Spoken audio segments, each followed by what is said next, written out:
J'ai démarré ici en 2012 à Gotchin, sur base de 3 hectares que j'avais achetés. Je me suis lancé et puis j'ai tout de suite fait un marché ou deux, production de légumes. Je vendais mes légumes à Crédoisseau, puis à Bruxelles, puis à Rixensart, Genval maintenant. Et puis les choses ont assez bien évolué. J'ai augmenté la surface, augmenté le nombre de personnes qui travaillent ici. Et maintenant, on a quand même une belle petite ferme de production de légumes. On a 35 équivalents temps plein environ qui travaillent ici, en production et en vente. Et on fait à peu près tous les légumes. Et on fait ça sur une quinzaine d'hectares et 1 hectare sous serre, sous tunnel qu'on voit ici justement. Actuellement, j'ai envie de dire que c'est très très calme dans les champs. Donc on a pu cette semaine préparer un petit peu le sol, mettre le compost, écraser certains engrais verts, en incorporer d'autres pour préparer. Et on a fait les semis de petits pois et de fèves cette semaine à l'extérieur. Donc là on est un petit peu là-dessus. On récolte les derniers poireaux, les derniers choux de Bruxelles, mais c'est les seuls légumes qu'il y a encore à l'extérieur. Et par contre, c'est à pleine saison dans le tunnel. Donc là, on est sur un espace couvert d'1 hectare, où là, on est sur vraiment les légumes d'hiver, cerfeuil, pourpier, cresson, épinards, salade de blé. On a des petits navets aussi, on aura bientôt des bêtes, du céleri vert, des oignons ciboules, les petits pois qui sont aussi très, très bien avancés en tunnel. Donc allez, je veux dire, cet aspect un peu protégé, qui n'est pas hors gel, hein, donc c'est pas un tunnel chauffé, c'est un tunnel froid, absolument passif, donc on ne chauffe jamais. Mais malgré tout, les légumes dont j'ai parlé sont tous des légumes qui tolèrent facilement le gel, jusqu'à -10 même.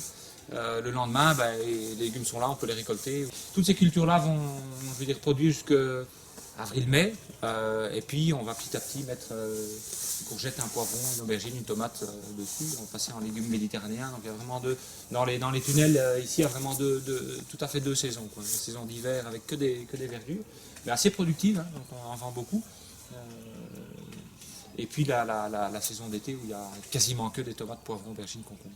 Au niveau de mon souhait pour l'avenir, en tout cas, moi, j'ai pas vraiment d'objectif d'agrandir. Donc, on a agrandi sans cesse un peu pendant 6-7 ans, je veux dire. Et puis maintenant, on commence même un peu à baisser les hectares parce qu'on se dit qu'il vaut mieux faire beaucoup mieux les choses, mais à taille vraiment pour le marché. Donc maintenant, on vend quasiment plus aux grossistes. Donc on vend l'excédent à quelques magasins, c'est tout.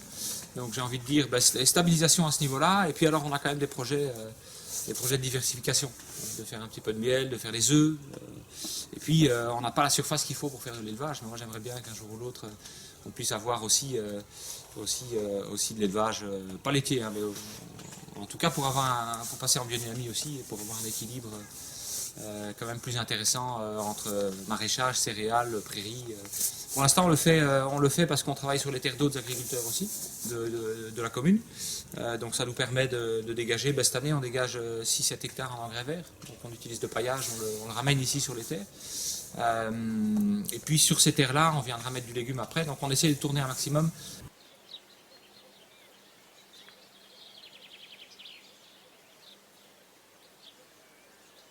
On les a mises dès la première année, en 2012, on va dire. C'était certain qu'il fallait le faire, moi je trouve. C'est déjà, bon, la première chose, c'est un brise-nuage parce qu'on est toujours directement à côté d'une parcelle qui n'est pas en bio.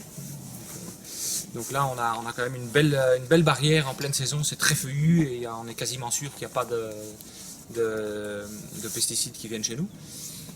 C'était aussi pour faire un maillage écologique, quoi. On a beaucoup plus d'oiseaux, beaucoup plus des hérissons, des buzzards, tout ce qu'on veut.